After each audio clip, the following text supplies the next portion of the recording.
Welcome you all on this session. I will give the introduction about Francis turbine. The Francis turbine is a reaction turbine. So first of all, study about what do you mean by reaction turbines. So in reaction turbine, only the part of total head of water at the inlet is converted into velocity head before it enters the runner, and the remaining part of total head is converted in the runner as water flows over it. So in reaction turbine, so here the pressure drop occurs to both in nozzle as well as water flowing through the runner.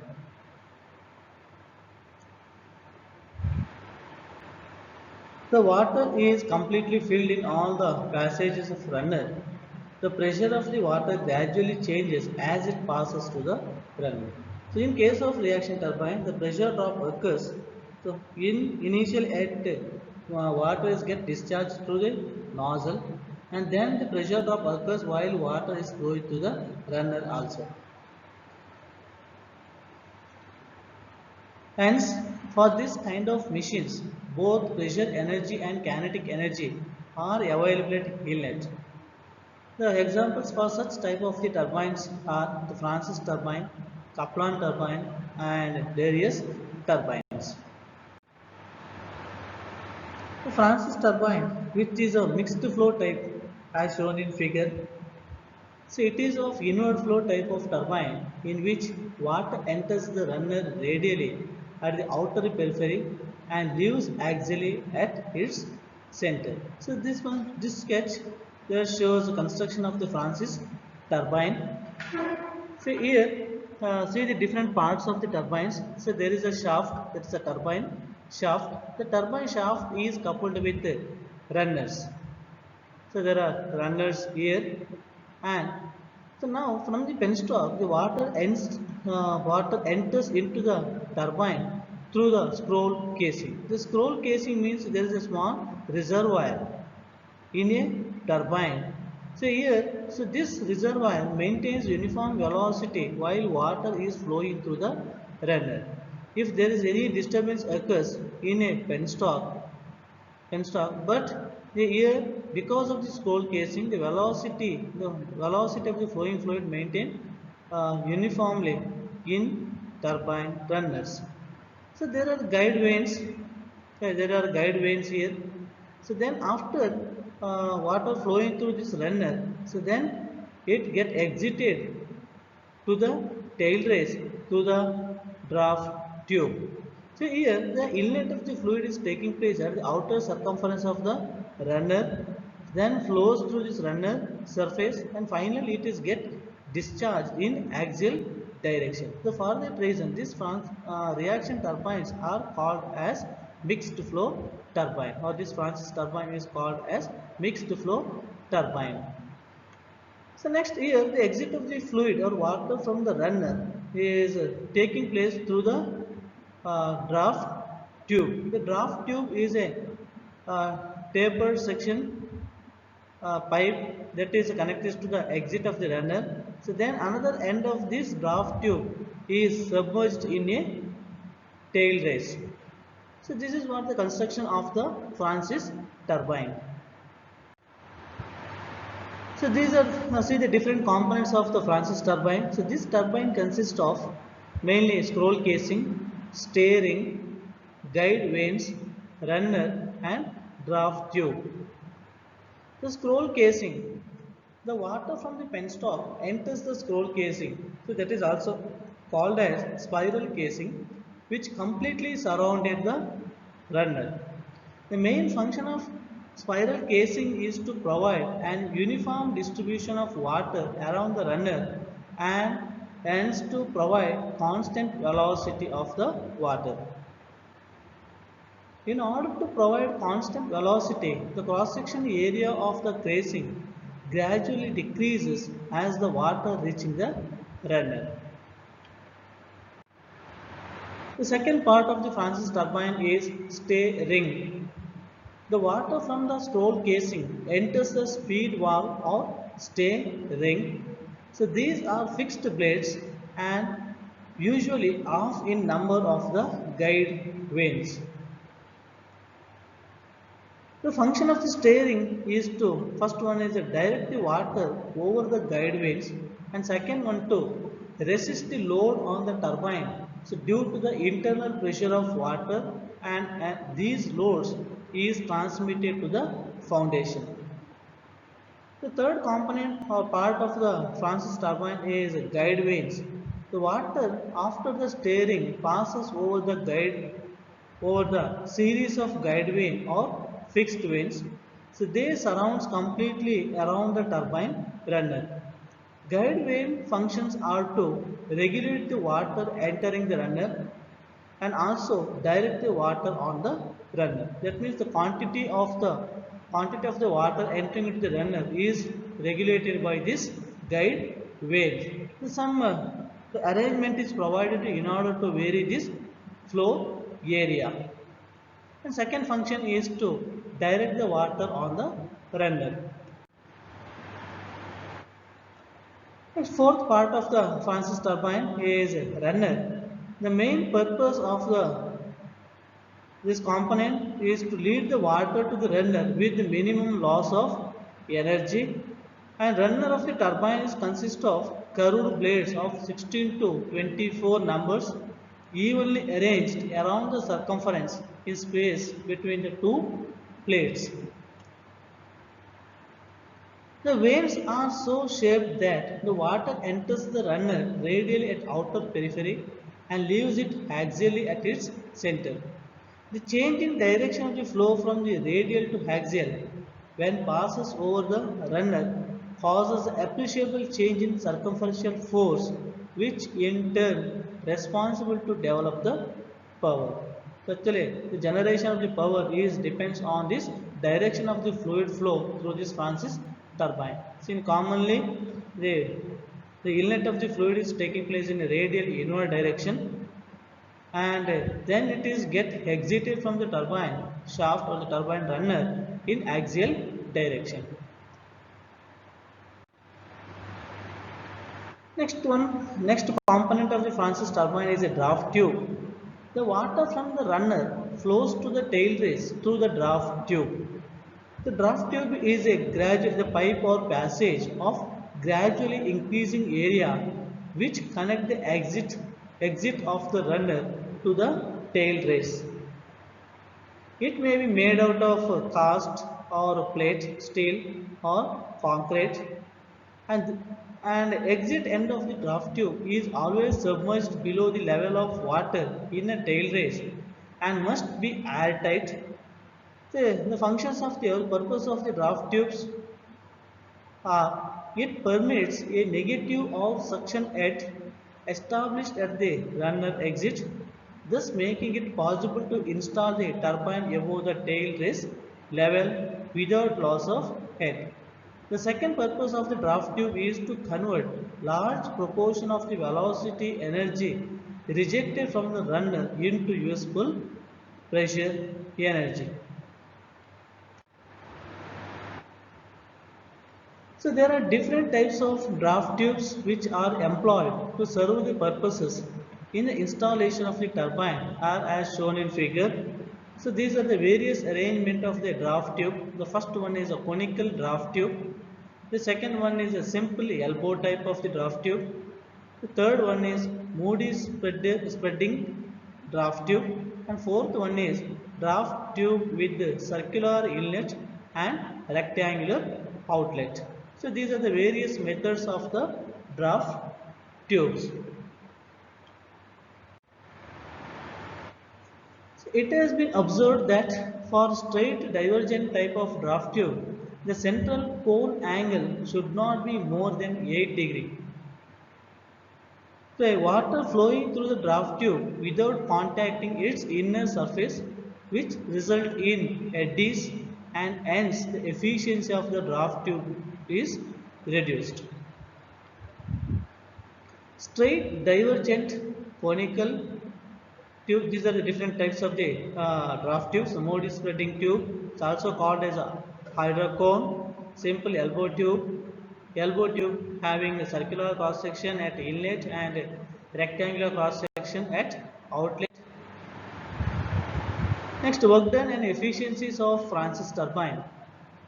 The absolute velocity at exit leaves the runner such that there is no whirl at exit.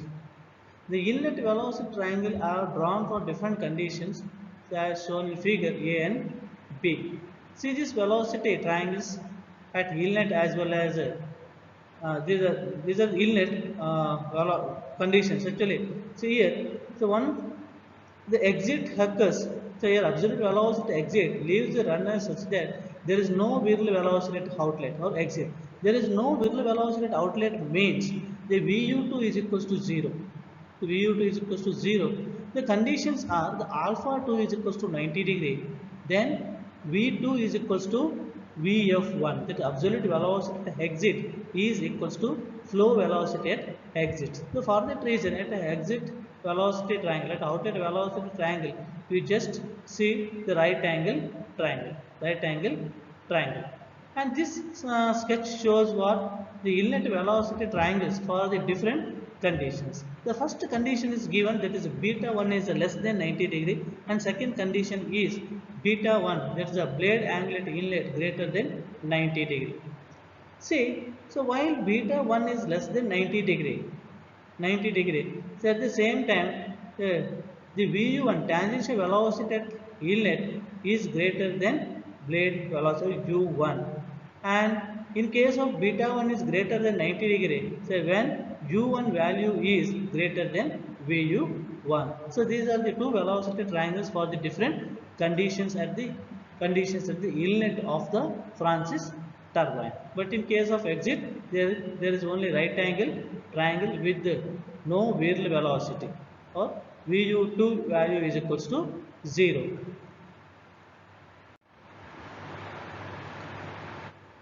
Next, work done per kg of water is given by U1 VU1 minus U2 VU2 by Gc. So here as VU2 is equals to 0 on a Francis turbine, because of axial outlet velocity, the work done is equals to U1 VU1 by Gc.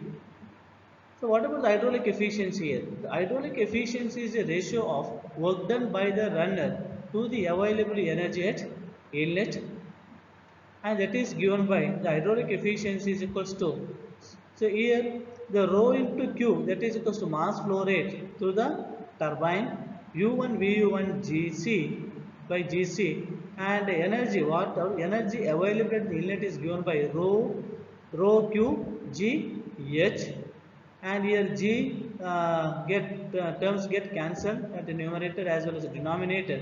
So finally this what hydraulic efficiency is equals to rho into q u1 vu1 by rho q g h, and rho q that will also get cancelled. The final remaining terms is u1 vu1 by g h, and so that is termed as the ratio of h of e to the h.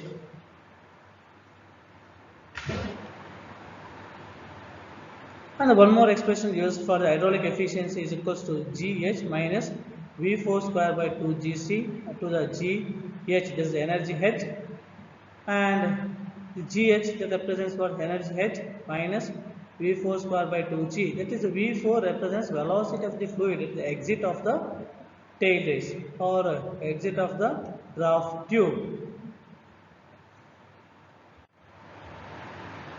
Now, volumetric efficiency is a ratio of quantity of water through the runner, that is a Q2, to the quantity of water supplied. That is actual water available to the runner to the water supplied to the applied inlet. That is a volumetric efficiency is a ratio of Q2 by Q1. The Q2 is taken as Q1 minus delta Qu, and here delta Q represents the loss through the Francis turbine, that is Q1 minus Q2.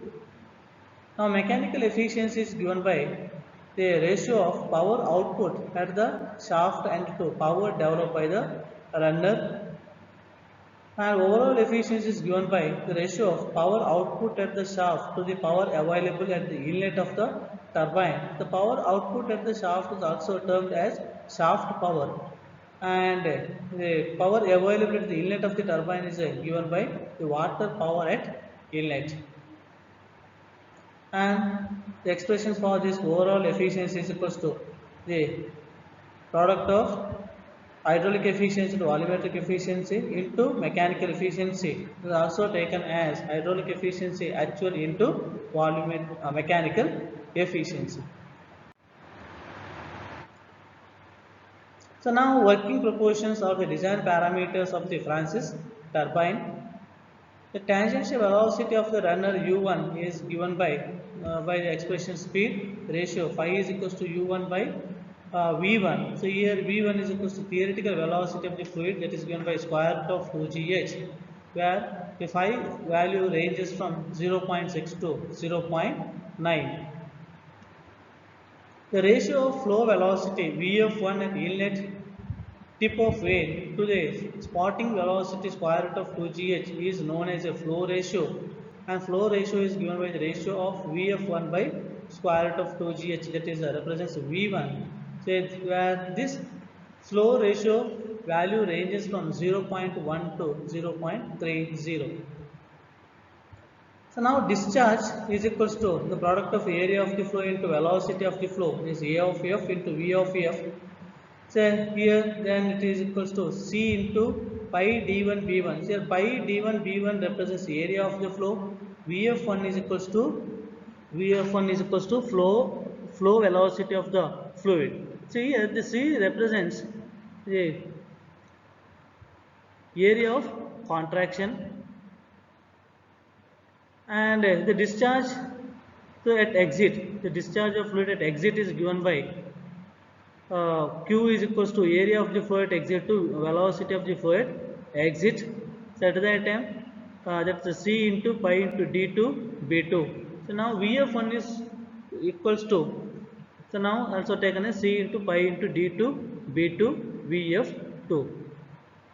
So now some proportions are taken or considered in order for the diameter. This is D1 is equals to 2 times of the internal diameter, and the flow velocity is constant from the inlet to the exit, that is Vf1 is equals to Vf2, and the width of the buckets at exit is equals to 2 times of the buckets at inlet. And area of the flow, one more expression is used here, that is pi d minus n into t into V1. Next, efficiency of the draft tube. So here it shows the arrangement of the draft tube and the velocities of the through the Francis turbine as well as the draft tube. So here V1 represents the velocity of the fluid at the inlet of the runner, and V2 is equals to exit velocity of the fluid. So that exit velocity of the fluid are to be same as that of inlet velocity of the fluid at draft tube, and V4 represents the exit velocity of the fluid at the draft tube exit. So now draft tube efficiency is equals to the ratio of actual regain of pressure head to the velocity head at entrance of the draft tube. So it is given by, so here the V2 square minus V4 square by 2G minus H of F, that is head loss due to the friction, and the denominator is V2 square by 2G, and we can also write this expression as V3 square minus V4 square by 2G minus H of H V3 square by 2G, because V2 is equals to V3. So here V3 is equals to velocity of the water at the exit of the runner. So that is equals to velocity of the water at the exit of the runner and the inlet of the draft tube. V4 is equals to velocity of water at exit of the draft tube. H of F is equals to head loss in the draft tube. So this is the description about the Francis turbine. So in this session we studied about construction of the draft tube, working principles of the draft tube, then the construction of the Francis turbine, the different components of the Francis turbine, the working proportions of the draft tube and different velocity diagrams for the inlet at the inlet of the Francis turbine. So thank you.